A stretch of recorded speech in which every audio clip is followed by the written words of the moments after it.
Hello everyone. Today we are going to start part 2 of chapter number 2 of unit 4 which is harmony and existence. तो last lecture में हमने समझा था जो अस्तित्व है बेसिकली उसमें जो इकाइयां हैं यूनिट्स स्पेस के साथ सह-अस्तित्व में बने हुए हैं। अब ये जो यूनिट्स हैं उनको हम डिटेल में समझते हैं।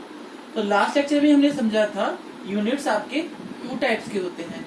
फर्स्ट है आपका मटेरियल यूनिट, दूसरा टाइप है आपका कॉन्शियस या फिर चैतन्य इकाई। मटेरियल यूनिट को हम बोलते हैं जड़ इकाई भी और कॉन्शियस यूनिट को बोलते हैं चैतन्य इकाई। अब मटेरियल यूनिट के साथ लिखा हुआ है आपका गठनशील।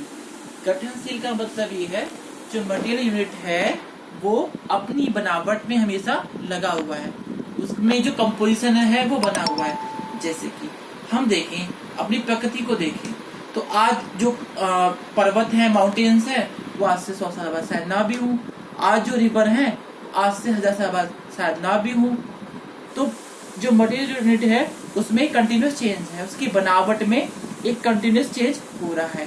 जैसे कि अगर हम देखें आज अफ्रीका में जहाँ सहारा डेजर्ट है वहाँ बहुत टाइम पहले एक बहुत हरियाली जगह थी, आज वहाँ पर डेजर्ट है। तो हमेशा अपनी बनावट को चेंज कर रहा है, गठनशील है। लेकिन जो चैतन्य इकाई है वो गठनपूर्ण है, यानी उसकी बनावट तो कंप्लीट है, बना हुआ वो इच्छा विचार आशा है, लेकिन केवल उसकी क्वालिटी में अंतर है, बनावट की में इच्छा विचार आशा हमारी कैसे है। ठीक है, अब आगे समझते हैं डिटेल में। और ये जो आपका मटेरियल यूनिट है उसके डेवलपमेंट की साइकिल समझते हैं। तो पहले आपके एटम्स हैं, एटम्स कंबाइन होकर बनाते हैं मॉलिक्यूल्स, मॉलिक्यूल्स कंबाइन होकर बनाते हैं आपका मॉलिक्यूलर स्ट्रक्चर, और मॉलिक्यूलर स्ट्रक्चर से बनता है आपका या तो लंप बनेगा या फिर फ्लूइड। लंप बेसिकली सॉलिड का एक भेद, फ्लूइड तो आपको पता ही है, all gases and all liquids are called fluid which can flow. Material unit को हमने 2 कैटेगरी में किया था, मटेरियल ऑर्डर एंड प्राणिक ऑर्डर। मटेरियल यूनिट को हमने 2 कैटेगरी में डिवाइड किया था। एक था आपका मटेरियल ऑर्डर जिसकी डेवलपमेंट को हमने समझ लिया, दूसरा है आपका प्राणिक ऑर्डर यानी आपके प्राण अवस्था। तो प्लांट सेल्स होते हैं बेसिकली, आपने सबने बायोलॉजी में पढ़ा होगा। प्लांट सेल में जब फ्लूइड यानी वाटर कंबाइन होता है तो डेवलप होते हैं। प्लांट सेल्स के कंबाइन होने से, डेवलप होने से बनते हैं प्लांट। प्लांट डेवलप होते हैं तब आपकी बनता है, और डेवलप होते हैं तब आपकी बनती है एनिमल बॉडी। तो यानी प्लांट्स प्राणिक ऑर्डर जब इतना डेवलपमेंट कर लेता है, डेवलप करने के बाद जब वो इस अवस्था में आ जाता है, इस अवस्था में आ जाता है कि उससे कौन सा थिंग जुड़ सके, उसको बोलते हैं हम एनिमल बॉडी। एनिमल बॉडी जब डेवलप होती है, यानी एनिमल्स का जो मस्तिष्क है वो इतना डेवलप नहीं होता है कि वो रियलाइजेशन तक पहुंच सके। एनिमल बॉडी जब डेवलप होती है तब बनता है आपका ह्यूमन बॉडी।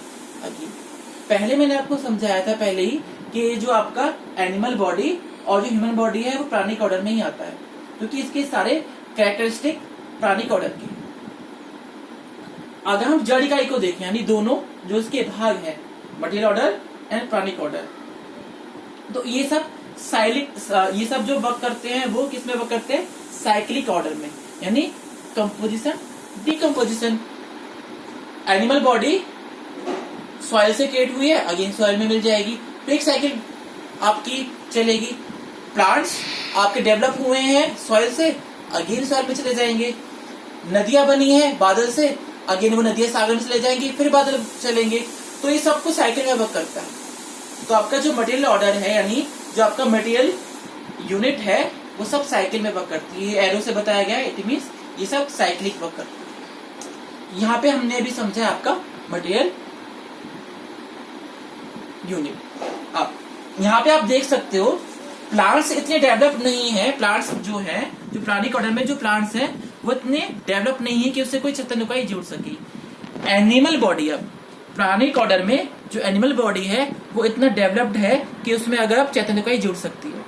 तो जब एनिमल बॉडी में एक चैतन्य इकाई कंबाइन होती है तब एनिमल ऑर्डर का निर्माण होता है। यहाँ पहले भी पढ़ चुके हैं कि एनिमल ऑर्डर बेसिकली क्या है, एनिमल बॉडी प्लस चैतन्य इकाई।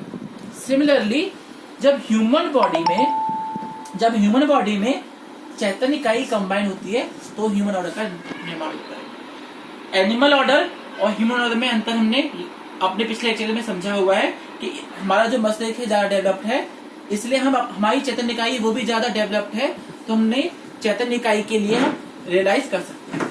अब आगे समझते हैं, अब टेबल में आगे समझते हैं जो ह्यूमन ऑर्डर है बेसिकली उसकी क्रियाएं क्या है, यानी मेरी पहचान मेरी चैतन्य इकाई से है। तो चैतन्य इकाई की बेसिकली पहचान क्रिया क्या है, तो क्रिया होती है आपको इच्छा विचार आशा।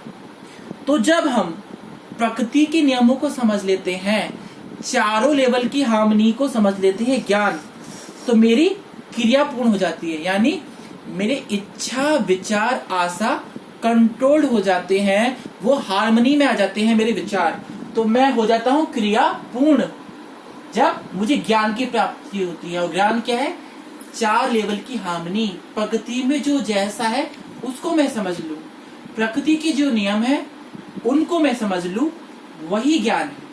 तो ज्ञान से क्या होगा, क्रिया पूर्णता, यानी इच्छा विचार आशा मेरे स्टेबल हो जाएंगी और हार्मनी में आ जाएंगी। लेकिन क्या केवल इतना ही काफी है? इतना काफी नहीं है। मेरे विचार से प्रभावित होते हैं मेरे व्यवहार और कार्य। अगर मेरे विचार संतुलित हैं और वो मेरे व्यवहार में या फिर मेरे कार्य में रिफ्लेक्ट नहीं होते हैं, तो उनका कोई भी आउटकम नहीं है। तो जब क्रिया पूर्णता होती है तब मैं उसको जीता हूँ, मैं अपने विचारों को जीता हूँ, मैं व्यवहार।